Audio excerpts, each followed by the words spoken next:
Friends, ಇವತ್ತು China ಇಂದ ಒಂದು ಅಪ್ಡೇಟ್ ಬಂದಿದೆ. ಅದರಿಂದನೇ ನಮ್ಮ ಮಾರ್ಕೆಟ್ ಈ ತರ ಪಾಸಿಟಿವ್ ಆಗಿ ರಿಯಾಕ್ಟ್ ಆಗಿರೋದು. ಇದ್ರ ಬಗ್ಗೆ ಇವತ್ತು ಕಂಪ್ಲೀಟ್ ಆಗಿ ಮಾತಾಡ್ಕೊಳ್ಳೋಣ. ಅದಾದ್ಮೇಲೆ ನಿನ್ನೆ ನೋಡ್ಕೊಂಡ್ರೆ ಉಕ್ರೇನ್ ಪ್ರೆಸಿಡೆಂಟ್ ಆದ ಜೆಲೆನ್ಸ್ಕಿ ಅವರು US ಹೋಗಿದ್ದಾರೆ. ಈ ಮೀಟಿಂಗ್ ಔಟ್ಕಮ್ ಬಗ್ಗೆ ಕಂಪ್ಲೀಟ್ ಆಗಿ ಮಾತಾಡ್ಕೊಳ್ಳೋಣ. ಅದಾದ್ಮೇಲೆ ಲಾಸ್ಟ್ 2 ಡೇಸ್ ಅಲ್ಲಿ ನೋಡ್ಕೊಂಡ್ರೆ ಮಾರ್ಕೆಟ್ ಪಾಸಿಟಿವ್ ಆಗಿ ರಿಯಾಕ್ಟ್ ಆಗ್ತಾ ಇದೆ ಅಲ್ಲ, ಅದೇ ತರನೇ ಕಮಿಂಗ್ ಟೈಮ್ ಅಲ್ಲೂ ಮಾರ್ಕೆಟ್ ಪಾಸಿಟಿವ್ ಆಗಿ ಇರ್ಬೋದಾ ಅಂತ 2 ಇವೆಂಟ್ಸ್ ಡಿಸೈಡ್ ಮಾಡುತ್ತೆ. ಅದರಲ್ಲಿ ಮೊದಲನೇದಾಗಿ ಬಂದು ಜಾಕ್ಸನ್ ಹೋಲ್ ಮೀಟಿಂಗ್ ಇದೆ, ಇದ್ರ ಬಗ್ಗೆ ಮಾತಾಡ್ಕೊಳ್ಳೋಣ. ಮತ್ತೆ ನೆಕ್ಸ್ಟ್ ವೀಕ್ ಅಲ್ಲಿ ನೋಡ್ಕೊಂಡ್ರೆ ಅಡಿಷನಲ್ 25% ಟ್ಯಾರಿಫ್ ಇದೆ ಅಲ್ಲ ಇಂಡಿಯಾ ಮೇಲೆ, ಇದು ಕೂಡ ನೆಕ್ಸ್ಟ್ ವೀಕ್ ಸ್ಟಾರ್ಟ್ ಆಗುತ್ತೆ. ಈ ಎಲ್ಲಾ ಅಪ್ಡೇಟ್ಸ್ ನ ಇವತ್ತು ಮಾತಾಡ್ಕೊಂಡು ಇವತ್ತಿನ ಮಾರ್ಕೆಟ್ ನ್ಯೂಸ್ ನ ಎಂಡ್ ಮಾಡೋಣ. Hello friends, welcome to brothers finance and good evening. ಇವತ್ತಿನ ದಿನ ಸ್ಟಾಕ್ ಮಾರ್ಕೆಟಲ್ಲಿ ಬೆಳಿಗ್ಗೆಯಿಂದ ಸಂಜೆವರೆಗೂ ಏನು ನಡೆದಿದೆ ಮತ್ತು ನಾಳೆ ಮಾರ್ಕೆಟ್ ಯಾವ ಥರ ಇರ್ಬೋದು ಅಂತ ಈ ವಿಡಿಯೋದಲ್ಲಿ ಮಾತಾಡ್ಕೊಳ್ಳೋಣ. ಇವತ್ತಿನ ಮಾರ್ಕೆಟ್ ವಿಷಯಕ್ಕೆ ಬಂದರೆ ಸೆನ್ಸೆಕ್ಸ್ 370 ಪಾಯಿಂಟ್ಸ್ ಗೇನ್ ಆಗಿ 81,644 ಕ್ಲೋಸ್ ಆಗಿದೆ. ನಿಫ್ಟಿ 103 ಪಾಯಿಂಟ್ಸ್ ಗೇನ್ ಆಗಿ 24,980 ಕ್ಲೋಸ್ ಆಗಿದೆ. ಬ್ಯಾಂಕ್ ನಿಫ್ಟಿ 130 ಪಾಯಿಂಟ್ಸ್ ಗೇನ್ ಆಗಿ 55,865 ಕ್ಲೋಸ್ ಆಗಿದೆ. ಫ್ರೆಂಡ್ಸ್, ಇವತ್ತು ಮಾರ್ಕೆಟ್ ನೋಡಿದ್ರಾ, ಸ್ಟ್ರೈಟ್ ಸೆಕೆಂಡ್ ಡೇ ಪಾಸಿಟಿವ್ ಅಲ್ಲಿ ಕ್ಲೋಸ್ ಆಗಿದೆ. ಇವತ್ತು ಲಾರ್ಜ್ ಕ್ಯಾಪ್ಸ್ಗಿನ್ನ mid and small caps better ಆಗಿ ಗ್ರೋ ಆಗಿದೆ. ಅದಾದ್ಮೇಲೆ ಇವತ್ತು ನಿಫ್ಟಿ ಪಾಸಿಟಿವ್ ಆಗಿ ರಿಯಾಕ್ಟ್ ಆಗಿರೋ 103 ಪಾಯಿಂಟ್ಸ್ ಅಲ್ಲಿ ರಿಲಯನ್ಸ್ ಇಂಡಸ್ಟ್ರೀಸ್ 58 ಪಾಯಿಂಟ್ಸ್ ಕಾಂಟ್ರಿಬ್ಯೂಟ್ ಮಾಡಿದೆ. ಯಾಕಂದ್ರೆ ರಿಲಯನ್ಸ್ ಇಂಡಸ್ಟ್ರೀಸ್ ಇವತ್ತು ಇಂಟರ್ಡೇ ಸೆಷನ್ ಅಲ್ಲಿ ಅಬೌಟ್ 2% ಪಾಸಿಟಿವ್ ಆಗಿ ರಿಯಾಕ್ಟ್ ಆಗಿದೆ. ಇದರಿಂದ ಏನೇನು ರೀಸನ್ಸ್ ಇದಾವೆ ಅಂತ ಮಾರ್ಕೆಟ್ ನ್ಯೂಸ್ ಅಲ್ಲಿ ಎಕ್ಸ್ಪ್ಲೈನ್ ಮಾಡಿದ್ದೀನಿ. ಫ್ರೆಂಡ್ಸ್, ಇವತ್ತು ನಮ್ಮ ಮಾರ್ಕೆಟ್ ಈ ತರ ಪಾಸಿಟಿವ್ ಆಗಿ ರಿಯಾಕ್ಟ್ ಆಗೋದಕ್ಕೆ ರೀಸನ್ ಏನಂದ್ರೆ ಚೈನಾ ಇಂದ ಒಂದು ಅಪ್ಡೇಟ್ ಬಂದಿದೆ, ಅದರಿಂದನೇ ಈ ತರ ಪಾಸಿಟಿವ್ ಆಗಿ ರಿಯಾಕ್ಟ್ ಆಗಿರೋದು. ಮತ್ತೆ ಇವತ್ತು ನಮ್ಮ ಸ್ಟಾಕ್ ಮಾರ್ಕೆಟ್ ಅಲ್ಲಿ ಈ ಆಟೋ ಕಂಪನೀಸ್ ಮತ್ತೆ ಆಟೋ ಆಕ್ಸಿಲರೀಸ್ ನೋಡಿದ್ರಾ, ತುಂಬಾನೇ ಪಾಸಿಟಿವ್ ಆಗಿ ರಿಯಾಕ್ಟ್ ಆಗಿದಾವೆ. ನಿನ್ನೆ ನೋಡ್ಕೊಂಡ್ರೆ ಈ ಆಟೋ ಕಂಪನೀಸ್ ಏನಿದಾವೆ, ಆಟೋ ಕಂಪನೀಸ್ ಎಲ್ಲ ತುಂಬಾನೇ ಪಾಸಿಟಿವ್ ಆಗಿ ರಿಯಾಕ್ಟ್ ಆಗಿದ್ವು ಅಂತ ನಿನ್ನೆ ಮಾತಾಡ್ಕೊಂಡಿದ್ವಿ. ಯಾಕಂದ್ರೆ ಈ GST ಅಲ್ಲಿ ಸ್ವಲ್ಪ ಚೇಂಜಸ್ ನ ತಂದಿರೋ ಕಾರಣದಿಂದ. ಅದಾದ್ಮೇಲೆ ಇವತ್ತು ನೋಡ್ಕೊಂಡ್ರೆ ಆಟೋ ಆಕ್ಸಿಲರೀಸ್ ಮತ್ತೆ OEM ಕಂಪನೀಸ್ ಅಂದ್ರೆ ಒರಿಜಿನಲ್ ಎಕ್ವಿಪ್ಮೆಂಟ್ ಮ್ಯಾನುಫ್ಯಾಕ್ಚರರ್ಸ್ ಯಾರಿದ್ದಾರೆ, ಈ ಕಂಪನೀಸ್ ಎಲ್ಲ ಪಾಸಿಟಿವ್ ಆಗಿ ರಿಯಾಕ್ಟ್ ಆಗಿದಾವೆ. ಯಾಕಂದ್ರೆ ನಿನ್ನೆ ಚೈನಾ ಫಾರಿನ್ ಮಿನಿಸ್ಟರ್ ಅವರು ಇಂಡಿಯಾಗೆ ವಿಸಿಟ್ ಮಾಡಿದ್ದಾರೆ. ಈ ವಿಸಿಟ್ ಮಾಡೋದಕ್ಕೆ ಮೈನ್ ಎಜೆಂಡಾ ಏನು ಅಂತ ಅಂದ್ರೆ ಇಂಡಿಯಾ ಮತ್ತೆ ಚೈನಾ ರಿಲೇಟೆಡ್ ಆಗಿ ಈ ಬಾರ್ಡರ್ ಟೆನ್ಷನ್ಸ್ ಇರುತ್ತಲ್ಲ, ಈ ಬಾರ್ಡರ್ ಟೆನ್ಷನ್ಸ್ ನ ಕ್ಲಿಯರ್ ಮಾಡ್ಕೊಳ್ಳೋದಕ್ಕೋಸ್ಕರ ಅವರು ಇಂಡಿಯಾಗೆ ಬಂದಿದ್ರು. ಅದ್ರ ಜೊತೆಗೆ ಇಂಡಿಯಾ ಕೂಡ ಈ ರೇರ್ ಅರ್ತ್ ಮ್ಯಾಗ್ನೆಟ್ಸ್ ಬಗ್ಗೆ ಮತ್ತೆ ಈ ಫರ್ಟಿಲೈಸರ್ಸ್ ಬಗ್ಗೆ ಎಲ್ಲ ಸ್ವಲ್ಪ ರಿಸ್ಟ್ರಿಕ್ಷನ್ಸ್ ಇದ್ವಲ್ಲ, ಆ ರಿಸ್ಟ್ರಿಕ್ಷನ್ಸ್ ಎಲ್ಲ ಕ್ಲಿಯರ್ ಮಾಡಿ ಅಂತ ಸಮೇತ ಕೇಳಿದ್ರು. ಅದ್ರ ಭಾಗವಾಗಿ ಚೈನೀಸ್ ಫಾರಿನ್ ಮಿನಿಸ್ಟರ್ ಅವರು ಇವಾಗ ಇಂಡಿಯಾ ಮೇಲೆ ಏನೇನ್ ರಿಸ್ಟ್ರಿಕ್ಷನ್ಸ್ ಇದ್ವೋ, ಈ ರೇರ್ ಅರ್ತ್ ಮ್ಯಾಗ್ನೆಟ್ಸ್ ರಿಲೇಟೆಡ್ ಆಗಿ ಮತ್ತೆ ಫರ್ಟಿಲೈಸರ್ಸ್ ರಿಲೇಟೆಡ್ ಆಗಿ ಏನೇನ್ ರಿಸ್ಟ್ರಿಕ್ಷನ್ಸ್ ಇದ್ವೋ ಆ ರಿಸ್ಟ್ರಿಕ್ಷನ್ಸ್ ಎಲ್ಲ ಕ್ಲಿಯರ್ ಮಾಡಿದ್ದಾರೆ. ನೆಕ್ಸ್ಟ್ ಇವಾಗ ಚೈನಾ ಇಂದ ಈ ರೇರ್ ಅರ್ತ್ ಮ್ಯಾಗ್ನೆಟ್ಸ್ ಇಂಡಿಯಾಗೆ ಎಕ್ಸ್ಪೋರ್ಟ್ ಮಾಡ್ತೀವಿ ಅಂತ ಕೂಡ ಸ್ಟೇಟ್ಮೆಂಟ್ಸ್ ಮಾಡಿದ್ದಾರೆ. ಫ್ರೆಂಡ್ಸ್, ಇವಾಗ ಈ ರೇರ್ ಅರ್ತ್ ಮ್ಯಾಗ್ನೆಟ್ಸ್ ಬಗ್ಗೆ ಎಲ್ಲ ತುಂಬಾ ಸಲನೇ ಮಾತಾಡ್ಕೊಂಡಿದ್ವಿ. ಲಾಸ್ಟ್ 3-4 ಮಂತ್ಸ್ ಇಂದನು ಇದೇ ರೀಸನ್ಸ್ ಇಂದಾನೆ ಈ ಆಟೋ ಕಂಪನೀಸ್ ಆಗಲಿ, ಆಟೋ ಕಾಂಪೊನೆಂಟ್ ಮೇಕರ್ಸ್ ಆಗಲಿ, ತುಂಬಾ ಕಂಪನೀಸ್ ಎಲ್ಲ ಇದೇ ರೀಸನ್ಸ್ ಇಂದಾನೆ ಕರೆಕ್ಟ್ ಆಗಿದ್ವು. ಇವಾಗ ಚೈನಾನೇ ಸ್ಟೇಟ್ಮೆಂಟ್ಸ್ ಮಾಡಿದೆ ಅಲ್ಲ, ಈ ರೇರ್ ಅರ್ತ್ ಮ್ಯಾಗ್ನೆಟ್ಸ್ ಮತ್ತೆ ಫರ್ಟಿಲೈಸರ್ಸ್ ಮೇಲೆ ಏನೇನ್ ರಿಸ್ಟ್ರಿಕ್ಷನ್ಸ್ ಇದ್ವೋ ಅವನ್ನೆಲ್ಲ ಕ್ಲಿಯರ್ ಮಾಡಾಕಿ ಇವಾಗೇನೆ ಎಕ್ಸ್ಪೋರ್ಟ್ ಮಾಡೋದಕ್ಕೆ ಶುರು ಮಾಡ್ತೀವಿ ಅಂತ ಸ್ಟೇಟ್ಮೆಂಟ್ಸ್ ಯಾವಾಗ ಬಂತೋ ಅವಾಗ ಈ ಆಟೋ ಕಾಂಪೊನೆಂಟ್ ಮೇಕರ್ಸ್ ಯಾರ್ಯಾರಿದಾರೋ ಆ ಕಂಪನೀಸ್ಗೆಲ್ಲ ಇದು ತುಂಬಾನೇ ಅಡ್ವಾಂಟೇಜ್ ಆಗುತ್ತೆ. ಅದರಿಂದನೇ ಈ ಕಂಪನೀಸ್ ಎಲ್ಲ ಇವತ್ತು ನಿಯರ್ಲಿ 9-10% ವರೆಗೂ ಪಾಸಿಟಿವ್ ಆಗಿ ರಿಯಾಕ್ಟ್ ಆಗಿರೋದು. ಮತ್ತೆ ಇವತ್ತು ಆಟೋ ಇಂಡೆಕ್ಸ್ ನೋಡ್ಕೊಂಡ್ರು ಎಬೋವ್ 1.5% ವರೆಗೂ ಪಾಸಿಟಿವ್ ಆಗಿ ರಿಯಾಕ್ಟ್ ಆಗಿದೆ. ಮತ್ತೆ ಇವತ್ತು ಫರ್ಟಿಲೈಸರ್ ಸ್ಟಾಕ್ಸ್ ನೋಡ್ಕೊಂಡ್ರು ಸ್ವಲ್ಪ ಪಾಸಿಟಿವ್ ಆಗಿ ರಿಯಾಕ್ಟ್ ಆಗಿದಾವೆ ಈ ರಿಸ್ಟ್ರಿಕ್ಷನ್ಸ್ ಎಲ್ಲ ತೆಗೆದಾಕಿರೋದಕ್ಕೆ. ನೆಕ್ಸ್ಟ್ ಅದಾದ್ಮೇಲೆ ಫ್ರೆಂಡ್ಸ್, ನಿನ್ನೆ ಮಾರ್ಕೆಟ್ ನ್ಯೂಸ್ ಅಲ್ಲಿ ಈ GST ಅಲ್ಲಿ ಸ್ವಲ್ಪ ಚೇಂಜಸ್ ನ ತಂದಿದ್ದಾರೆ ಅಂತ ಮಾತಾಡ್ಕೊಂಡಿದ್ವಲ್ವಾ. ಇವಾಗ ಒಂದ್ಸಲ ಈ ಇಮೇಜ್ ನ ನೋಡಿ, ಇವತ್ತು ಇನ್ನ ಸ್ವಲ್ಪ ಕ್ಲಿಯರ್ ಆಗಿ ಸಿಂಪಲ್ ಆಗಿ ಅರ್ಥ ಆಗುತ್ತೆ ಯಾವ್ಯಾವ ಸೆಕ್ಟರ್ಗೆ ಇದು ಪಾಸಿಟಿವ್ ಆಗುತ್ತೆ, ಯಾವ್ಯಾವ ಸೆಕ್ಟರ್ಗೆ ನೆಗೆಟಿವ್ ಆಗುತ್ತೆ, ಮತ್ತೆ ಯಾವ ಸೆಕ್ಟರ್ಗೆ ಇದು ನ್ಯೂಟ್ರಲ್ ಆಗಿರುತ್ತೆ ಅಂತ ಕ್ಲಿಯರ್ ಆಗಿ ಗೊತ್ತಾಗುತ್ತೆ. ಒಂದ್ಸಲ ನೋಡಿ, ಇಲ್ಲಿ ಪಾಸಿಟಿವ್ ಅಲ್ಲಿ ನೋಡ್ಕೊಂಡ್ರೆ ಆಟೋ ಸೆಕ್ಟರ್, ಮೈನ್ ಆಗಿ ಆಟೋ ಸೆಕ್ಟರ್ಗೆ ಇದು ತುಂಬಾನೇ ಪಾಸಿಟಿವ್ ಆಗುತ್ತೆ. ಯಾಕಂದ್ರೆ ಈ ಕಾರ್ಸ್ ಮೇಲೆಲ್ಲ 28% GST ಇತ್ತು, ಅದರಿಂದ ಇವಾಗ 18%ಗೆ ಇದನ್ನ ಕಮ್ಮಿ ಮಾಡಿದ್ದಾರೆ. ಅದರಿಂದ ಇದು ಆಟೋ ಸೆಕ್ಟರ್ಗೆ ತುಂಬಾನೇ ಪಾಸಿಟಿವ್ ಆಗುತ್ತೆ. ಮತ್ತೆ ಇದೇ ಲಿಸ್ಟ್ ಅಲ್ಲಿ ನೋಡ್ಬೋದು ಯಾವ ಸೆಕ್ಟರ್ಗೆ ಪಾಸಿಟಿವ್ ಆಗುತ್ತೆ ಅಂತ. ಮತ್ತೆ ಫ್ರೆಂಡ್ಸ್, ಇವಾಗ ಈ ಇಮೇಜ್ ನ ನೋಡಿ ಇನ್ನ ಕ್ಲಿಯರ್ ಆಗಿ ಅರ್ಥ ಆಗುತ್ತೆ. ಇಲ್ಲಿ ಹೌಸ್ ಹೋಲ್ಡ್ ಐಟಮ್ಸ್ ಅಂಡರ್ ಅಲ್ಲಿ ನೋಡ್ಕೊಂಡ್ರೆ AC ಇದೆ ಅಲ್ಲ, ಇವಾಗ AC ಏನಾದ್ರು ಪರ್ಚೇಸ್ ಮಾಡಬೇಕು ಅಂದ್ರೆ 1500 ರೂಪೀಸ್ ಇಂದ 2500 ರೂಪೀಸ್ ಕಮ್ಮಿ ಆಗುತ್ತೆ ಕಮ್ಮಿಂಗ್ ಟೈಮ್ ಅಲ್ಲಿ ಅಂತ ಕ್ಲಿಯರ್ ಆಗಿ ಕೊಟ್ಟಿದ್ದಾರೆ. ಅದೇ ತರನೇ ಯಾವ್ಯಾವ ಪ್ರಾಡಕ್ಟ್ಸ್ ಮೇಲೆ ಎಷ್ಟೆಷ್ಟು ಕಮ್ಮಿ ಆಗುತ್ತೆ ಅಂತ ಸಮೇತ ಇಲ್ಲೇ ಇದೆ, ಒಂದ್ಸಲ ಚೆಕ್ ಮಾಡ್ಕೊಬಹುದು.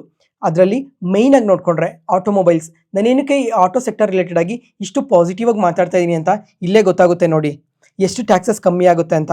ಅದ್ರ ಜೊತೆಗೆ ಇವಾಗ RBI ಸಮೇತ ತುಂಬಾನೇ ರೇಟ್ ಕಟ್ ಮಾಡಿದೆ ಅಲ್ಲ, ಆ ರೇಟ್ ಕಟ್ ಮಾಡಿರೋದ್ರಿಂದ ಇಂಟ್ರೆಸ್ಟ್ ರೇಟ್ ಅನ್ನೋದು ಕೂಡ ತುಂಬಾನೇ ಕಮ್ಮಿ ಆಗಿದೆ. ಇವಾಗ ಯಾರಾದ್ರೂ ಕಾರ್ನ ಪರ್ಚೇಸ್ ಮಾಡ್ಬೇಕು ಅಂದ್ರೆ ಡೈರೆಕ್ಟ್ ಆಗಿ ಕಂಪ್ಲೀಟ್ ಕ್ಯಾಶ್ ಯಾರು ಕೊಡಲ್ಲ ಅಲ್ವಾ, ತುಂಬಾ ಜನ EMI ಮುಖಾಂತರನೇ ತಗೊಂತಾರೆ.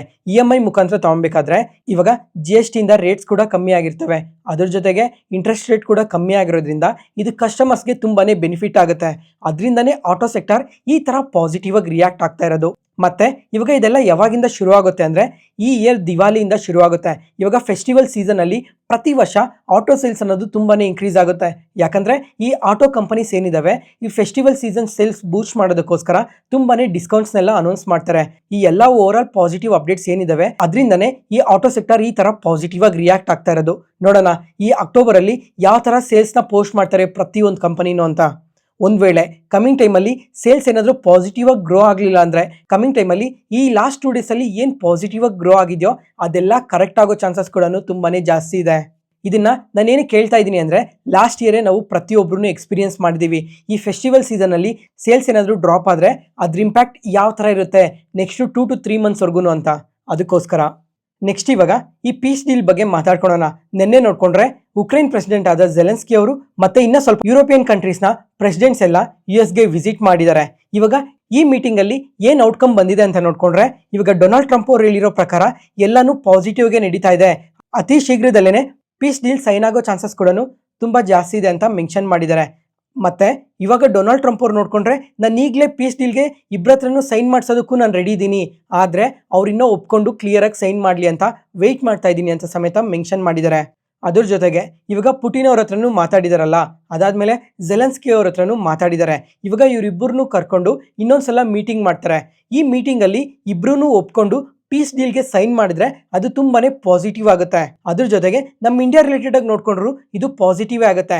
ಯಾಕಂದ್ರೆ ಅಡಿಷನಲ್ 25% ಟ್ಯಾರಿಫ್ ಇದೆ ಅಲ್ಲ, ನೆಕ್ಸ್ಟ್ ವೀಕ್ 27th ಇಂದ ಅಡಿಷನಲ್ 25% ಶುರು ಆಗುತ್ತೆ. ಅದಕ್ಕೋಸ್ಕರ ಅದ್ರೊಳಗಡೆನೆ ಈ ಪೀಸ್ ಡೀಲ್ ಏನಾದರೂ ಸೈನ್ ಆದ್ರೆ ಇಂಡಿಯಾ ರಿಲೇಟೆಡ್ ಆಗಿ ಅಡಿಷನಲ್ 25% ಟ್ಯಾರಿಫ್ ನ ಪಾಸ್ ಮಾಡೋ ಚಾನ್ಸಸ್ ಕೂಡ ತುಂಬಾನೇ ಜಾಸ್ತಿ ಇದೆ. ಅದಕ್ಕೋಸ್ಕರ ಮತ್ತೆ ಫ್ರೆಂಡ್ಸ್ ಇವಾಗ ನಾಳೆಯಿಂದ ನೋಡ್ಕೊಂಡ್ರೆ ಈ ಜಾಕ್ಸನ್ ಹೋಲ್ ಮೀಟಿಂಗ್ ಶುರು ಆಗುತ್ತೆ. ಈ ಮೀಟಿಂಗ್ ಔಟ್ಕಮ್ ಎಲ್ಲ ಶುಕ್ರವಾರ ಅಥವಾ ಶನಿವಾರಕ್ಕೆ ಅಪ್ಡೇಟ್ ಆಗುತ್ತೆ. ಫ್ರೆಂಡ್ಸ್ ಈ ಮೀಟಿಂಗ್ ಕೂಡ ನಮಗೆ ತುಂಬಾನೇ ಇಂಪಾರ್ಟೆಂಟ್, ಯಾಕಂದ್ರೆ US ಅಲ್ಲೇನೆ ನಡೆಯೋದು. ಇದರಲ್ಲಿ ಫೆಡ್ ಚೇರ್ಮನ್ ಅವ್ರ ಸ್ಪೀಚ್ ಇರುತ್ತೆ. ಕಮಿಂಗ್ ಟೈಮಲ್ಲಿ US ಎಕಾನಮಿ ರಿಲೇಟೆಡ್ ಆಗಿ ರೇಟ್ ಕಟ್ ರಿಲೇಟೆಡ್ ಆಗಿ ಸ್ವಲ್ಪ ಸ್ಟೇಟ್ಮೆಂಟ್ಸ್ ಮಾಡ್ತಾರೆ. ಅದಕ್ಕೋಸ್ಕರ ಈ ಎರಡೂ ಈವೆಂಟ್ ನ ಪ್ರತಿಯೊಬ್ಬರು ಟ್ರ್ಯಾಕ್ ಮಾಡ್ತಾ ಇರಿ ಟೈಮ್ ಟು ಟೈಮ್. ನೋಡೋಣ ಇದ್ರ ಬಗ್ಗೆ ಏನಾದರೂ ಪಾಸಿಟಿವ್ ಅಪ್ಡೇಟ್ಸ್ ಬಂದ್ರೆ ಕಮಿಂಗ್ ಟೈಮಲ್ಲಿ ಇನ್ನ ಪಾಸಿಟಿವ್ ಆಗಿ ರಿಯಾಕ್ಟ್ ಆಗೋ ಚಾನ್ಸಸ್ ಜಾಸ್ತಿನೇ ಇರುತ್ತೆ. ಅದ್ರ ಜೊತೆಗೆ ಈ ಗ್ಲೋಬಲ್ ಅನ್ಸರ್ಟಿನಿಟೀಸ್ ನೋಡ್ಕೊಂಡ್ರು ಸ್ವಲ್ಪ ಕಮ್ಮಿ ಆಗ್ತಾ ಬರ್ತಾ ಇದೆ. ಅದರಿಂದ ಈ ಕ್ರೂಡ್ ಆಯಿಲ್ ಪ್ರೈಸಸ್ ನೋಡ್ಕೊಂಡ್ರು ಸ್ವಲ್ಪ ಕಮ್ಮಿ ಆಗ್ತಾನೆ ಇದೆ. ನೋಡೋಣ ಕಮಿಂಗ್ ಟೈಮಲ್ಲಿ ಇನ್ನ ಮಾರ್ಕೆಟ್ ಯಾವ ತರ ಇರುತ್ತೆ ಅಂತ. ಈ ತರ ಕಾಂಪ್ಲಿಕೇಟೆಡ್ ಇನ್ಫಾರ್ಮೇಷನ್ ಎಲ್ಲ ಸಿಂಪ್ಲಿಫೈ ಮಾಡಿ ನಿಮ್ಮ ಮುಂದೆ ತರ್ತಾ ಇದೀವಲ್ಲ. ಯಾವುದೇ ಪಾಯಿಂಟಲ್ಲಿ ನಾನು ಹೇಳೋ ಇನ್ಫಾರ್ಮೇಷನ್ ನಿಮಗೆ ಯೂಸ್ಫುಲ್ ಅನ್ಸಿದ್ರೆ ಈ ವಿಡಿಯೋನ ಲೈಕ್ ಮಾಡಿ, ಮತ್ತೆ ನಿಮ್ಮ ಫ್ರೆಂಡ್ಸಲ್ಲಿ ಯಾರಿಗಾದ್ರೂ ಸ್ಟಾಕ್ ಮಾರ್ಕೆಟಲ್ಲಿ ಇಂಟ್ರೆಸ್ಟ್ ಇರೋರಿಗೆ ಈ ವಿಡಿಯೋಸ್ನ ಶೇರ್ ಮಾಡಿ. Next market key updates. First ಇವಾಗ ರಿಲಯನ್ಸ್ ಇಂಡಸ್ಟ್ರೀಸ್ ಬಗ್ಗೆ ಮಾತಾಡ್ಕೊಳ್ಳೋಣ. ನಿಫ್ಟಿ 50ಯಲ್ಲೇ ಹೆವಿ ವೇಟೇಜ್ ಇರೋ ಕಂಪನಿ ರಿಲಯನ್ಸ್ ಇಂಡಸ್ಟ್ರೀಸ್ ಇವತ್ತು ಇಂಟ್ರಾಡೇ ಸೆಷನಲ್ಲಿ ಅಬೌಟ್ 2% ಪಾಸಿಟಿವ್ ಆಗಿ ರಿಯಾಕ್ಟ್ ಆಗಿದೆ. ಇದಕ್ಕೆ ಮೇನ್ ಆಗಿ 2 ರೀಸನ್ಸ್ ಇದೆ. ಅದರಲ್ಲಿ ಮೊದಲನೇದಾಗಿ ನೋಡ್ಕೊಂಡ್ರೆ ಈ ಜಿಯೋ ಇದೆ ಅಲ್ಲ, ಈ ಜಿಯೋ ಅಲ್ಲಿ ಇಂಡೈರೆಕ್ಟ್ ಟ್ಯಾರಿಫ್ 20% ಇನ್ಕ್ರೀಸ್ ಮಾಡಿದ್ದಾರೆ. ಅದರಿಂದ ಇವತ್ತು ಪಾಸಿಟಿವ್ ಆಗಿ ರಿಯಾಕ್ಟ್ ಆಗಿರೋದು. ಇವಾಗ ಇದ್ರ ಬಗ್ಗೆ ಸ್ವಲ್ಪ ಡೀಟೇಲ್ ಆಗಿ ಮಾತಾಡ್ಕೊಳ್ಳೋಣ. ಇವಾಗ ಜಿಯೋ ಯೂಸರ್ಸ್ ಯಾರಿದ್ದೀರಾ ಅವ್ರಿಗೆ ಬ್ಯಾಡ್ ನ್ಯೂಸ್. ಇವಾಗ ಜಿಯೋದಲ್ಲಿ ಬೇಸ್ ಪ್ಲಾನ್ ಇತ್ತಲ್ಲ, 209 rupees ರೀಚಾರ್ಜ್ ಪ್ಲಾನ್, ಅಂದ್ರೆ 209 rupeesಗೆ 22 days ವ್ಯಾಲಿಡಿಟಿ ಮತ್ತೆ 1 day per GB ಪ್ಲಾನ್ ಇತ್ತಲ್ಲ, ಆ ಪ್ಲಾನ್ ನ ಇವಾಗ ತೆಗ್ದಾಕಿದ್ದಾರೆ. ಅದಾದ್ಮೇಲೆ 249 rupees ರೀಚಾರ್ಜ್ ಪ್ಲಾನ್ ಇತ್ತಲ್ಲ, ಇದನ್ನು ಕೂಡ ತೆಗ್ದಾಕಿದ್ದಾರೆ. ಇದ್ರಲ್ಲಿ ನೋಡ್ಕೊಂಡ್ರೆ 249 rupeesಗೆ 28 days ವ್ಯಾಲಿಡಿಟಿ ಮತ್ತೆ 1 GB per day ಪ್ಲಾನ್ ಇತ್ತಲ್ಲ, ಈ ಎರಡು ಪ್ಲಾನ್ ನ ರಿಮೂವ್ ಮಾಡಿ ಇವಾಗ ಎಂಟ್ರಿ ಲೆವೆಲ್ ಪ್ಲಾನ್ ನೋಡ್ಕೊಂಡ್ರೆ 299 rupees ಇಂದ ಶುರು ಆಗುತ್ತೆ. ಈ 299 rupees ಪ್ಲಾನ್ ಅಲ್ಲಿ ನೋಡ್ಕೊಂಡ್ರೆ 1.5 GB per day ಮತ್ತೆ 28 days ವ್ಯಾಲಿಡಿಟಿ ಇರುತ್ತೆ. ಮುಂಚೆ ನೋಡ್ಕೊಂಡ್ರೆ ಇದು 249 rupeesಗೆ ಇತ್ತು, ಅದಿವಾಗ 299 rupees ಆಗಿದೆ. ಅದರಿಂದನೇ ಜಿಯೋ ಯೂಸರ್ಸ್ಗೆ ಇದೊಂದು ಸ್ವಲ್ಪ ಬ್ಯಾಡ್ ನ್ಯೂಸ್ ಅಂತ ಅಂದಿದ್ದು. ಫ್ರೆಂಡ್ಸ್ ಇವಾಗ ಜಿಯೋ ಯೂಸರ್ಸ್ ಪ್ರಕಾರ ನೋಡ್ಕೊಂಡ್ರೆ ಇದೊಂದು ಸ್ವಲ್ಪ ಬ್ಯಾಡ್ ನ್ಯೂಸ್ ಆಗುತ್ತೆ. ಆದ್ರೆ ಆಸ್ ಎ ಕಂಪನಿ ವೈಸ್ ನೋಡ್ಕೊಂಡ್ರೆ ಇದು ಕಂಪನಿಗೆ ತುಂಬಾನೇ ಪಾಸಿಟಿವ್ ಆಗುತ್ತೆ. ಅದರಿಂದನೇ ಈ ತರ ಪಾಸಿಟಿವ್ ಆಗಿ ರಿಯಾಕ್ಟ್ ಆಗಿರೋದು. ಇವಾಗ ಈ ಪಿಯರ್ ಕಂಪ್ಯಾರಿಸನ್ ಅಲ್ಲಿ ನೋಡ್ಕೊಂಡ್ರೆ ಏರ್ಟೆಲ್ ಅವ್ರು ನೋಡ್ಕೊಂಡ್ರು, ವೊಡಾಫೋನ್ ಐಡಿಯಾದವ್ರು ನೋಡ್ಕೊಂಡ್ರು ಅವ್ರ ಬೇಸ್ ಪ್ಲಾನ್ ಪ್ರಕಾರ 299 ಇಂದನೇ ಶುರು ಆಗುತ್ತೆ. ಆದ್ರೆ ಜಿಯೋ ನೋಡ್ಕೊಂಡ್ರೆ ಇಷ್ಟ ದಿನ ಸ್ವಲ್ಪ ಡಿಸ್ಕೌಂಟ್ ಅಲ್ಲೇನೆ ರೀಚಾರ್ಜ್ ಪ್ಲಾನ್ಸ್ ನ ಪ್ರೊವೈಡ್ ಮಾಡ್ತಾ ಇದ್ರು. ಇವಾಗ ಎಲ್ಲಾ ಕಂಪನೀಸ್ ನೋಡ್ಕೊಂಡ್ರು ಸೇಮ್ ಲೈನ್ ಅಲ್ಲೇ ಶುರು ಆಗ್ತಾರಲ್ಲ, ಅದರಿಂದ ಇದು ಜಿಯೋಗೆ ನೆಗೆಟಿವ್ ಆಗಲ್ಲ.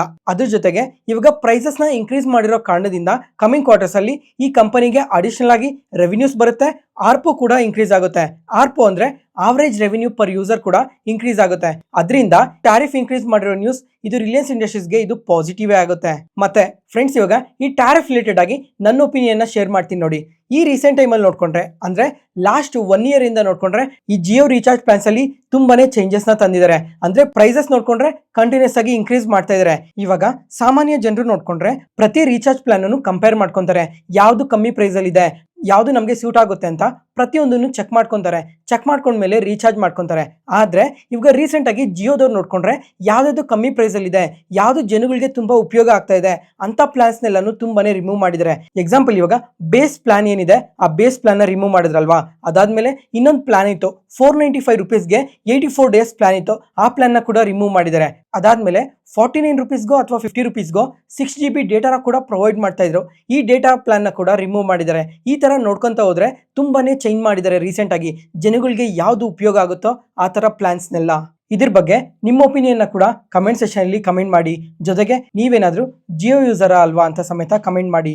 ಜೊತೆಗೆ ನೀವೇನಾದ್ರೂ ರೀಚಾರ್ಜ್ ಮಾಡಂಗಿದ್ರೆ ಯಾವ ಪ್ಲಾನ್ ನ ತುಂಬಾ ಪ್ರಿಫರ್ ಮಾಡ್ತೀರಾ ಅಂತ ಸಮೇತ ಕಮೆಂಟ್ ಮಾಡಿ. ನೆಕ್ಸ್ಟ್ ಅದಾದ್ಮೇಲೆ ಇವತ್ತು ರಿಲಯನ್ಸ್ ಇಂಡಸ್ಟ್ರೀಸ್ ಅವ್ರು ನೋಡ್ಕೊಂಡ್ರೆ ನೇಚರ್ ಬ್ರೇವರೇಜಸ್ ಅನ್ನೋ ಕಂಪನಿಯಲ್ಲಿ ಮೆಜಾರಿಟಿ ಸ್ಟೇಕ್ಸ್ ನ ಬೈ ಮಾಡಿದ್ದಾರೆ. ಫ್ರೆಂಡ್ಸ್, ಇವಾಗ ಈ ಕಂಪನಿ ಬಿಸ್ನೆಸ್ ಬಗ್ಗೆ ನೋಡ್ಕೊಂಡ್ರೆ ಇವರು ಆಯುರ್ವೇದಿಕ್ ಬೇವರೇಜಸ್ ನ ಸೆಲ್ ಮಾಡ್ತಾರೆ. ಮತ್ತೆ 0 sugar ಬೇವರೇಜಸ್, 0 calories ಬೇವರೇಜಸ್, ಅದೇ ತರ ಅಶ್ವಗಂಧ, ಬ್ರಾಹ್ಮಿನಿ ಈ ತರ ಬ್ರೇವರೇಜಸ್ನೆಲ್ಲ ಸೆಲ್ ಮಾಡ್ತಾ ಇರ್ತಾರೆ. ಫ್ರೆಂಡ್ಸ್, ಇವಾಗ ರೀಸೆಂಟ್ ಆಗಿ ಒಂದು 6 to 8 months ಬ್ಯಾಕ್ ನೋಡ್ಕೊಂಡ್ರೆ ರಿಲಯನ್ಸ್ ಇಂಡಸ್ಟ್ರೀಸ್ ಅವರು ಕ್ಯಾಂಪಾ ಕೋಲಾ ಅನ್ನೋ ಜ್ಯೂಸ್ ನ ಲಾಂಚ್ ಮಾಡಿದ್ರು, ನೆನಪಿದ್ಯಾ?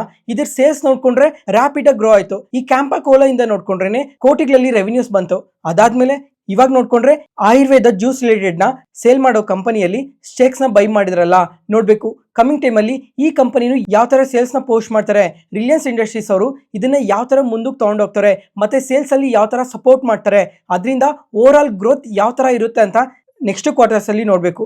ಈ 2 ಅಪ್ಡೇಟ್ಸ್ ಇಂದಾನೆ ಇವತ್ತು ರಿಲಯನ್ಸ್ ಇಂಡಸ್ಟ್ರೀಸ್ ಇಷ್ಟು ಪಾಸಿಟಿವ್ ಆಗಿ ರಿಯಾಕ್ಟ್ ಆಗಿರೋದು. ನೆಕ್ಸ್ಟ್ ಅದಾದ್ಮೇಲೆ ರಿಲಯನ್ಸ್ ಇನ್ಫ್ರಾಸ್ಟ್ರಕ್ಚರ್ ಈ ಕಂಪನಿ ನೋಡ್ಕೊಂಡ್ರೆ ಇವತ್ತು ಇಂಟರ್ಡೇ ಸೆಷನ್ ಅಲ್ಲಿ ನಿಯರ್ಲಿ 4% ವರೆಗೂ ಪಾಸಿಟಿವ್ ಆಗಿ ರಿಯಾಕ್ಟ್ ಆಗಿದೆ. ಯಾಕಂದ್ರೆ NHPC ಇಂದ ಒಂದು ಮೆಗಾ ಪ್ರಾಜೆಕ್ಟ್ ಬಂದಿದೆ. ಅದರಿಂದನೇ ಈ ಪ್ರಾಜೆಕ್ಟ್ ಅಲ್ಲಿ ನೋಡ್ಕೊಂಡ್ರೆ 390 ಮೆಗಾವಾಟ್ಸ್ ಸೋಲಾರ್ ಪವರ್ ಪ್ರಾಜೆಕ್ಟ್ ಬಂದಿದೆ. ಅದಾದ್ಮೇಲೆ 780 megawatts battery energy storage system project ಕೂಡ ಬಂದಿದೆ. ಅದರಿಂದನೇ ಈ ತರ ಪಾಸಿಟಿವ್ ಆಗಿ ರಿಯಾಕ್ಟ್ ಆಗಿರೋದು. ಮತ್ತೆ ಫ್ರೆಂಡ್ಸ್, ಇವಾಗ ಈ ರಿಲಯನ್ಸ್ ಇನ್ಫ್ರಾಸ್ಟ್ರಕ್ಚರ್ ನೋಡ್ಕೊಂಡ್ರೆ ಈ ಕ್ಲೀನ್ ಎನರ್ಜಿ ಪೋರ್ಟ್ಫೋಲಿಯೋ ತುಂಬಾನೇ ಸ್ಟ್ರಾಂಗ್ ಆಗಿ ಗ್ರೋ ಆಗ್ತಾ ಇದೆ. ಇವಾಗ ಇವ್ರ ಹತ್ರ 3 gigawatts ಸೋಲಾರ್ ಕೆಪಾಸಿಟಿ ಇದೆ, ಮತ್ತೆ 3.5 gigawatts battery energy storage capacity ಕೂಡ ಇದೆ. ನೋಡೋಣ ಕಮಿಂಗ್ ಟೈಮಲ್ಲೂ ಈ ಕಂಪನಿಗೆ ಇನ್ನ ಎಷ್ಟು ಇದೇ ತರ ಆರ್ಡರ್ಸ್ ಬರ್ತವೆ, ಈ ಕ್ಲೀನ್ ಎನರ್ಜಿ ರಿಲೇಟೆಡ್ ಆಗಿ ಇನ್ನ ಎಷ್ಟು ಗ್ರೋ ಆಗ್ತಾರೆ ಅಂತ. ನೆಕ್ಸ್ಟ್ JSW ಸಿಮೆಂಟ್ಸ್ ಈ ಕಂಪನಿ ರೀಸೆಂಟ್ ಆಗಿ IPO ಬಂದು ನಮ್ಮ ಮಾರ್ಕೆಟ್ಗೆ ಲಿಸ್ಟ್ ಆಗಿದೆ. ಇವತ್ತು ನೋಡ್ಕೊಂಡ್ರೆ ಇಂಟ್ರಾಡೇ ಸೆಷನ್ ಅಲ್ಲಿ ಎಬೋ 5% ಪಾಸಿಟಿವ್ ಆಗಿ ರಿಯಾಕ್ಟ್ ಆಗಿದೆ. ಯಾಕಂದ್ರೆ ಮೋತಿಲಾಲ್ ಓಸ್ವಾಲ್ ಅವರು ಈ ಕಂಪನಿಗೆ ಬೇಸ್ ಕೇಸಲ್ಲಿ ನ್ಯೂಟ್ರಲ್ ರೇಟಿಂಗ್ ನ ಕೊಟ್ಟಿದ್ದಾರೆ, ಮತ್ತೆ 9% ಅಪ್ಸೈಡ್ ಪೊಟೆನ್ಷಿಯಲ್ ಇದೆ ಅಂತ ಹೇಳಿದ್ದಾರೆ. ಅದಾದ್ಮೇಲೆ ಬುಲ್ ಕೇಸಲ್ಲಿ ನೋಡ್ಕೊಂಡ್ರೆ 33% ಅಪ್ಸೈಡ್ ಪೊಟೆನ್ಷಿಯಲ್ ಇದೆ ಅಂತ ಹೇಳಿದ್ದಾರೆ. ಇದಕ್ಕೆ ಮೇನ್ ಆಗಿ ಏನೇನು ರೀಸನ್ಸ್ ಹೇಳ್ತಾ ಇದ್ದಾರೆ ಅಂತ ನೋಡ್ಕೊಂಡ್ರೆ ಇವಾಗ GST ಅಲ್ಲಿ ಸ್ವಲ್ಪ ಚೇಂಜಸ್ ನ ತಂದಿದಾರಲ್ಲ, ಅದ್ರಲ್ಲೂ ಇವಾಗ ಸಿಮೆಂಟ್ಸ್ ಮೇಲೆ ನೋಡ್ಕೊಂಡ್ರೆ ಮುಂಚೆ 28% GST ಇತ್ತು, ಅದನ್ನ ಇವಾಗ 18%ಗೆ ಕಮ್ಮಿ ಮಾಡಿದ್ದಾರೆ. ಅದರಿಂದ ಈ ಸಿಮೆಂಟ್ ರಿಲೇಟೆಡ್ ಆಗಿ ಗ್ರೋತ್ ಅನ್ನೋದು ತುಂಬಾನೇ ಜಾಸ್ತಿ ಇರುತ್ತೆ ಅಂತ ಹೇಳಿದ್ದಾರೆ.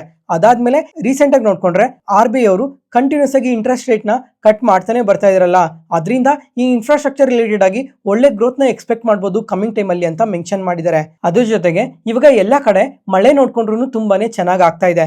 ಅದರಿಂದ ಈ ರೂರಲ್ ಸೆಗ್ಮೆಂಟ್ ಅಲ್ಲೂ ಸ್ಟ್ರಾಂಗ್ ಡಿಮ್ಯಾಂಡ್ ಕಾಣಿಸಿದ್ರೆ ಕಮಿಂಗ್ ಟೈಮ್ ಅಲ್ಲಿ ಇನ್ಫ್ರಾಸ್ಟ್ರಕ್ಚರ್ ರಿಲೇಟೆಡ್ ಆಗಿ ಒಳ್ಳೆ ಗ್ರೋತ್ ನೇ ಎಕ್ಸ್ಪೆಕ್ಟ್ ಮಾಡಬಹುದು.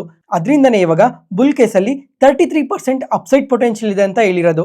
ಅದಾದ್ಮೇಲೆ ನೆಕ್ಸ್ಟ್ 3 years ಅಲ್ಲಿ ನೋಡ್ಕೊಂಡ್ರೆ 19% ಇಂದ 31% CAGR ಅಲ್ಲಿ ಗ್ರೋ ಆಗೋ ಚಾನ್ಸಸ್ ಕೂಡ ಜಾಸ್ತಿನೇ ಇದೆ ಅಂತ ಮೆನ್ಷನ್ ಮಾಡಿದ್ದಾರೆ. ಇದಕ್ಕೆ ಮೇನ್ ರೀಸನ್ ಏನು ಅಂತ ಅಂದ್ರೆ ಇವಾಗ ಇವರು ಕೆಪಾಸಿಟಿ ಎಕ್ಸ್ಪಾನ್ಷನ್ ಮಾಡ್ತಾ ಇದ್ದಾರೆ, ಅದ್ರ ಜೊತೆಗೆ ನಾರ್ತ್ ರೀಜನ್ ಅಲ್ಲೂ ಇವರು ಎಕ್ಸ್ಪ್ಯಾಂಡ್ ಮಾಡ್ತಾ ಇದ್ದಾರೆ ಅಂತ ಸ್ಟೇಟ್ಮೆಂಟ್ಸ್ ಮಾಡಿದ್ದಾರೆ. ಓವರ್ ಆಲ್ ಈ ಎಲ್ಲಾ ಕಾರಣದಿಂದಾನೇ ಈ ತರ ಪಾಸಿಟಿವ್ ಆಗಿ ಗ್ರೋ ಆಗ್ತಾ ಇರೋದು. ನೋಡೋಣ ಕಮಿಂಗ್ ಟೈಮ್ ಅಲ್ಲಿ ಈ ಇನ್ಫ್ರಾ ರಿಲೇಟೆಡ್ ಆಗಿ ಗೌರ್ಮೆಂಟ್ ಸ್ಪೆಂಡಿಂಗ್ ಕೂಡ ಆಡ್ ಆದ್ರೆ ಅದರಿಂದ ಕೂಡ ಇನ್ಫ್ರಾಸ್ಟ್ರಕ್ಚರ್ ಇನ್ನ ಪಾಸಿಟಿವ್ ಆಗಿ ಗ್ರೋ ಆಗೋ ಚಾನ್ಸಸ್ ಜಾಸ್ತಿನೇ ಇರುತ್ತೆ. ನೆಕ್ಸ್ಟ್ ಇವತ್ತು ಈ ಟೆಕ್ಸ್ಟೈಲ್ ಕಂಪನೀಸ್ ನೋಡಿದ್ರ ತುಂಬಾನೇ ಪಾಸಿಟಿವ್ ಆಗಿ ರಿಯಾಕ್ಟ್ ಆಗಿದಾವೆ. ರೀಸೆಂಟ್ ಟೈಮ್ ಅಲ್ಲೇ ಒಂದ್ಸಲ ಮಾತಾಡ್ಕೊಂಡಿದ್ವಿ, ಡೊನಾಲ್ಡ್ ಟ್ರಂಪ್ ಅವರು ನಮ್ಮ ಇಂಡಿಯಾ ಮೇಲೆ 50% ಟ್ಯಾರಿಫ್ ಹಾಕಿದ್ರಲ್ಲ, ಅದರಿಂದ ಈ ಟೆಕ್ಸ್ಟೈಲ್ ಕಂಪನೀಸ್ಗೆ ತುಂಬಾನೇ ಎಫೆಕ್ಟ್ ಆಗುತ್ತೆ ಅಂತ ಮಾತಾಡ್ಕೊಂಡಿದ್ವಿ. ಅದ್ರ ಜೊತೆಗೆ ಇನ್ನ ಸ್ವಲ್ಪ ಕಂಟ್ರೀಸ್ ಮೇಲೆ ನೋಡ್ಕೊಂಡ್ರೆ ನಮ್ಕಿನ್ನ ತುಂಬಾನೇ ಕಮ್ಮಿ ಟ್ಯಾರಿಫ್ ಇದೆ. ಎಕ್ಸಾಂಪಲ್ ಇವಾಗ ವಿಯೆಟ್ನಾಂಗಾಗ್ಲಿ ಬಾಂಗ್ಲಾದೇಶ್ಗಾಗ್ಲಿ ಈ ಕಂಟ್ರೀಸ್ಗೆಲ್ಲ ಇಂಡಿಯಾಗಿನ್ನ ತುಂಬಾನೇ ಕಮ್ಮಿ ಟ್ಯಾರಿಫ್ ಇದೆ. ಅದರಿಂದ ಈ ಕಾಂಪಿಟೇಟಿವ್ ಎಡ್ಜ್ ಅನ್ನೋದು ನಮ್ಮ ಇಂಡಿಯಾಗೆ ತುಂಬಾನೇ ಕಮ್ಮಿ ಇದೆ ಅಂತ ಮಾತಾಡ್ಕೊಂಡಿದ್ವಿ. ಆ ಟೈಮಲ್ಲಿ ನೋಡ್ಕೊಂಡ್ರೆ ಈ ಟೆಕ್ಸ್ಟೈಲ್ ಕಂಪನೀಸ್ ಎಲ್ಲ ತುಂಬಾನೇ ಕರೆಕ್ಟ್ ಆಗೋಗಿದ್ವು. ಆದ್ರೆ ಇವತ್ತು ನೋಡ್ಕೊಂಡ್ರೆ ಈ ಟೆಕ್ಸ್ಟೈಲ್ ಕಂಪನೀಸ್ ಎಲ್ಲ ತುಂಬಾನೇ ಪಾಸಿಟಿವ್ ಆಗಿ ರಿಯಾಕ್ಟ್ ಆಗಿದಾವೆ. ಇದಕ್ಕೆ ಮೇನ್ ರೀಸನ್ ಏನು ಅಂತ ನೋಡ್ಕೊಂಡ್ರೆ, ಇವಾಗ ನಮ್ಮ ಇಂಡಿಯನ್ ಗೌರ್ಮೆಂಟ್ ಈ ಕಾಟನ್ ನ ಇಂಪೋರ್ಟ್ ಮಾಡ್ಕೊಂತೀವಲ್ಲ, ಆ ಇಂಪೋರ್ಟ್ ಮಾಡ್ಕೊಳೋದ್ರಿಂದ ಗೌರ್ಮೆಂಟ್ಗೆ ನಾವು 11% ಇಂಪೋರ್ಟ್ ಡ್ಯೂಟೀಸ್ ನ ಪೇ ಮಾಡ್ಬೇಕಾಯ್ತು. ಇವಾಗ ಟೆಂಪರರಿ ಆಗಿ ಆ ಟ್ಯಾಕ್ಸಸ್ ನ ಪಾಸ್ ಮಾಡಿದ್ದಾರೆ. ಯಾವತ್ತಿಂದ ಅಂದ್ರೆ ಇವತ್ತಿಂದ ಸೆಪ್ಟೆಂಬರ್ 30th ವರೆಗೂ ಈ ಇಂಪೋರ್ಟ್ ಡ್ಯೂಟೀಸ್ ನ ಪಾಸ್ ಮಾಡಿದ್ದಾರೆ. ಅದರಿಂದ ನಮ್ಮ ಟೆಕ್ಸ್ಟೈಲ್ ಕಂಪನೀಸ್ಗೆ ಇದು ತುಂಬಾನೇ ಪಾಸಿಟಿವ್ ಆಗುತ್ತೆ ಅಂತ ಇವತ್ತು ಪಾಸಿಟಿವ್ ಆಗಿ ರಿಯಾಕ್ಟ್ ಆಗಿರೋದು. ಇವತ್ತು ವರ್ಧಮಾನ್ ಟೆಕ್ಸ್ಟೈಲ್ಸ್ ನೋಡ್ಕೊಂಡ್ರೆ ನಿಯರ್ಲಿ 9% ವರೆಗೂ ಪಾಸಿಟಿವ್ ಆಗಿದೆ. ಅಂಬಿಕಾ ಕಾಟನ್ ಮಿಲ್ಸ್ ಆದ್ರೆ 7%, ವೆಲ್ಸ್ಪನ್ ಲೀವಿಂಗ್ ಆದ್ರೆ ನಿಯರ್ಲಿ 7%, ಗೋಕುಲ್ದಾಸ್ ಎಕ್ಸ್ಪೋರ್ಟ್ಸ್ ಆದ್ರೆ ನಿಯರ್ಲಿ 4 to 5%. ಅದಾದ್ಮೇಲೆ ಅರವಿಂದ್ ಫ್ಯಾಷನ್ಸ್, ರೈಮಂಡ್ ಲೈಫ್ ಸ್ಟೈಲ್ಸ್, ಇಂಡೋಕೌಂಟ್ ಈ ತರ ತುಂಬಾ ಕಂಪನೀಸ್ ಎಲ್ಲ ಇವತ್ತು 2 to 3% ವರೆಗೂ ಪಾಸಿಟಿವ್ ಆಗಿ ರಿಯಾಕ್ಟ್ ಆಗಿದಾವೆ. ಫ್ರೆಂಡ್ಸ್, ಇವಾಗ ನಮ್ಮ ಇಂಡಿಯಾ ಮೇಲೆ ರೆಸಿಪ್ರೋಕಲ್ ಟ್ಯಾರಿಫ್ 25% ಹಂಗೆ ಇದೆ. ಅದಾದ್ಮೇಲೆ ನೆಕ್ಸ್ಟ್ ವೀಕಲ್ಲಿ ನೋಡ್ಕೊಂಡ್ರೆ ಅಡಿಷನಲ್ 25% ಟ್ಯಾರಿಫ್ ಇದೆ ಅಲ್ಲ, ಇದು ಕೂಡ ಸ್ಟಾರ್ಟ್ ಆಗುತ್ತೆ. ಅದರಿಂದ ಈ ಟೆಕ್ಸ್ಟೈಲ್ ಕಂಪನೀಸ್ಗೆ ಇವಾಗ ಏನಾದರೂ ಸ್ವಲ್ಪ ಪಾಸಿಟಿವ್ ಆಗ್ಬೋದೇನೋ. ಆದರೆ ಈ ಎರಡು ಟ್ಯಾರಿಫ್ ಏನಾದರೂ ಶುರು ಆದರೆ ಅವಾಗ ಸ್ವಲ್ಪ ನೆಗೆಟಿವ್ ಆಗಿ ರಿಯಾಕ್ಟ್ ಆಗೋ ಚಾನ್ಸಸ್ ತುಂಬಾನೇ ಜಾಸ್ತಿ ಇರುತ್ತೆ. ಅದಕ್ಕೋಸ್ಕರ ಯಾರಾದರೂ ಈ ಟೆಕ್ಸ್ಟೈಲ್ ಕಂಪನೀಸ್ ಅಲ್ಲೆಲ್ಲ ಇನ್ವೆಸ್ಟ್ ಮಾಡಿದ್ರೆ ಟೈಮ್ ಟು ಟೈಮ್ ಏನ್ ನಡೀತಾ ಇದೆ ಗ್ಲೋಬಲಿ ಅಂತ ಒಂದ್ಸಲ ಚೆಕ್ ಮಾಡ್ತಾ ಇರಿ. ಅದ್ರ ಜೊತೆಗೆ ನಮ್ಮ ಇಂಡಿಯನ್ ಟ್ಯಾರಿಫ್ ರಿಲೇಟೆಡ್ ಆಗು ಏನಾದರೂ ಅಪ್ಡೇಟ್ಸ್ ಬರ್ತಾವ ಅಂತ ಟೈಮ್ ಟು ಟೈಮ್ ಚೆಕ್ ಮಾಡ್ತಾ ಇರಿ. ನೆಕ್ಸ್ಟ್ ಇವತ್ತು ಐನಾಕ್ಸ್ ವಿಂಡ್ ಬಗ್ಗೆ ಮಾತಾಡ್ಕೊಳ್ಳೋಣ. ಈ ಕಂಪನಿ ನೋಡ್ಕೊಂಡ್ರೆ ಇಂದಿನ ಶುಕ್ರವಾರ Q1 ರಿಸಲ್ಟ್ಸ್ ಪೋಸ್ಟ್ ಮಾಡಿದ್ರು. ರಿಸಲ್ಟ್ಸ್ ನೋಡ್ಕೊಂಡ್ರೆ ಪಾಸಿಟಿವ್ ಆಗಿ ಪೋಸ್ಟ್ ಮಾಡಿದ್ದಾರೆ. ರೆವಿನ್ಯೂಸ್ ಆಗಲಿ ಪ್ರಾಫಿಟ್ಸ್ ಆಗಲಿ ಇಯರ್ ಆನ್ ಇಯರ್ ಅಲ್ಲಿ ಬೆಟರ್ ಆಗಿ ಗ್ರೋ ಆಗಿದೆ. ಅದಾದ್ಮೇಲೆ ಈ ತರ ರಿಸಲ್ಟ್ಸ್ ನ ಪೋಸ್ಟ್ ಮಾಡಿದ್ಮೇಲೆ ನೋವಾಮಾ ಅವ್ರು ನೋಡ್ಕೊಂಡ್ರೆ ಈ ಕಂಪನಿ ಟಾರ್ಗೆಟ್ ಪ್ರೈಸ್ ನ 19% ಕಟ್ ಮಾಡಿದ್ದಾರೆ. ಮುಂಚೆ ನೋಡ್ಕೊಂಡ್ರೆ ಈ ಕಂಪನಿಗೆ ಬೈ ರೇಟಿಂಗ್ ಕೊಟ್ಟು ಟಾರ್ಗೆಟ್ ಪ್ರೈಸ್ ₹236 ಪರ್ ಶೇರ್ ಅಂತ ಹೇಳಿದ್ರು. ಅದರಲ್ಲಿ ಇವಾಗ 19% ಕಟ್ ಮಾಡಿ ಇವಾಗೂ ಸಮೇತ ಬೈ ರೇಟಿಂಗ್ಗೆ ಕೊಟ್ಟು ₹190 ಟಾರ್ಗೆಟ್ ಪ್ರೈಸ್ ನ ಕೊಟ್ಟಿದ್ದಾರೆ. ಈ ತರ ಟಾರ್ಗೆಟ್ ಪ್ರೈಸ್ ನ ಕಟ್ ಮಾಡೋದಕ್ಕೆ ರೀಸನ್ ಏನು ಅಂತ ನೋಡ್ಕೊಂಡ್ರೆ, ಈ ಕಂಪನಿಯಲ್ಲಿ ಸ್ವಲ್ಪ ಎಕ್ಸಿಕ್ಯೂಷನ್ ಇಶ್ಯೂ ಕಾಣ್ತಾ ಇದೆ ಅಂತ.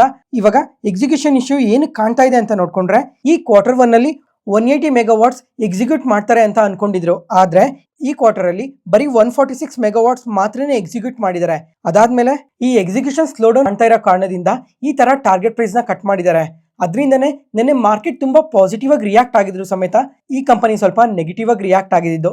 ಅದಾದ್ಮೇಲೆ ಇವತ್ತು ನೋಡ್ಕೊಂಡ್ರೆ ನಿಯರ್ಲಿ 4% ವರೆಗೂ ಪಾಸಿಟಿವ್ ಆಗಿ ರಿಯಾಕ್ಟ್ ಆಗಿದೆ. ಇದಕ್ಕೆ ರೀಸನ್ ಏನು ಅಂತ ನೋಡ್ಕೊಂಡ್ರೆ, ಈ ಕಂಪನಿಗೆ ಒಂದು ಸಬ್ಸಿಡರಿ ಕಂಪನಿ ಇದೆ, ಅದೇ ಐನಾಕ್ಸ್ ರಿನ್ಯೂವಬಲ್ ಸೊಲ್ಯೂಷನ್ಸ್ ಲಿಮಿಟೆಡ್ ಅಂತ. ಈ ಕಂಪನಿಯಲ್ಲಿ 175 crores ಸ್ಟೇಕ್ ನ ಸೇಲ್ ಮಾಡಿದ್ದಾರೆ. ಅಂದ್ರೆ ಈ ಕಂಪನಿಯಲ್ಲಿ ಸ್ವಲ್ಪ ಸ್ಟೇಕ್ ನ ಕಮ್ಮಿ ಮಾಡ್ಕೊಂಡಿದ್ದಾರೆ. ಮುಂಚೆ ನೋಡ್ಕೊಂಡ್ರೆ 91.9% ಸ್ಟೇಕ್ ನ ಹೋಲ್ಡ್ ಮಾಡ್ತಾ ಇದ್ರು. ಇವಾಗ ಸ್ವಲ್ಪ ಸ್ಟೇಕ್ ನ ಕಮ್ಮಿ ಮಾಡ್ಕೊಂಡಿರೋದಕ್ಕೆ ಪ್ರೆಸೆಂಟ್ 88.84% ಸ್ಟೇಕ್ ನ ಹೋಲ್ಡ್ ಮಾಡ್ತಾ ಇದ್ದಾರೆ. ಈ ತರ ಸ್ಟೇಕ್ ಸೇಲ್ ಮಾಡಿರೋದ್ರಿಂದ ಅಡಿಷನಲ್ ಆಗಿ ಇನ್ಕಮ್ ಬಂದಿರುತ್ತಲ್ಲ, ಅದರಿಂದನೇ ಇವತ್ತು ನಿಯರ್ಲಿ 4% ವರೆಗೂ ಪಾಸಿಟಿವ್ ಆಗಿ ರಿಯಾಕ್ಟ್ ಆಗಿರೋದು. ಮತ್ತೆ ಇವತ್ತು ನೋಡ್ಕೊಂಡ್ರೆ ಈ ಸ್ಟೇಕ್ ಸೇಲ್ ಆದ್ಮೇಲೂ ಸಮೇತ ಮೋಸ್ಟ್ ಆಫ್ ದ ಅನಲಿಸ್ಟ್ ಎಲ್ಲ ಈ ಕಂಪನಿಗೆ ಬೈ ರೇಟಿಂಗ್ ಕೊಟ್ಟಿದ್ದಾರೆ.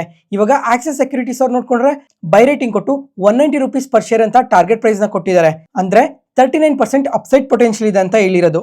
ICICI ಸೆಕ್ಯೂರಿಟೀಸ್ ಅವರು ಬೈ ರೇಟಿಂಗ್ಗೆ ಕೊಟ್ಟು ಟಾರ್ಗೆಟ್ ಪ್ರೈಸ್ ₹170 ಪರ್ ಶೇರ್ ಅಂತ ಅಪ್ಡೇಟ್ ಮಾಡಿದ್ದಾರೆ. ಮತ್ತೆ ಮೋತಿಲಾಲ್ ಒಸ್ವಾಲ್ ಅವರು ₹207 ಟಾರ್ಗೆಟ್ ಪ್ರೈಸ್ ಕೊಟ್ಟಿದ್ದಾರೆ. ನೋಡೋಣ ಕಮಿಂಗ್ ಟೈಮಲ್ಲೂ ಈ ಕಂಪನಿ ಇನ್ನ ಎಷ್ಟು ಪಾಸಿಟಿವ್ ಆಗಿ ಗ್ರೋ ಆಗುತ್ತೆ ಅಂತ. ಈ ವಿಡಿಯೋನ ಇಲ್ಲಿವರೆಗೂ ನೋಡ್ತಾ ಇದ್ದೀರಾ ಅಂತ ಅಂದರೆ ನಾನು ಹೇಳ್ತಿರೋ ಇನ್ಫಾರ್ಮೇಷನ್ ನಿಮಗೆ ತುಂಬಾ ಯೂಸ್ಫುಲ್ ಆಗ್ತಾ ಇದೆ ಅಂತ ಅನ್ಕೊತೀನಿ. ಅದರಿಂದ ಈ ಚಾನಲ್ನ ಸಬ್ಸ್ಕ್ರೈಬ್ ಆಗಿ. ಈ ಥರ ಕಂಟೆಂಟ್ ಪ್ರತಿದಿನ ಪೋಸ್ಟ್ ಮಾಡ್ತಾನೆ ಇರ್ತೀನಿ. ಆ ವಿಡಿಯೋಸ್ನೆಲ್ಲ ಮಿಸ್ ಆಗದೆ ನೋಡಿರೋಂತೆ. Thank you.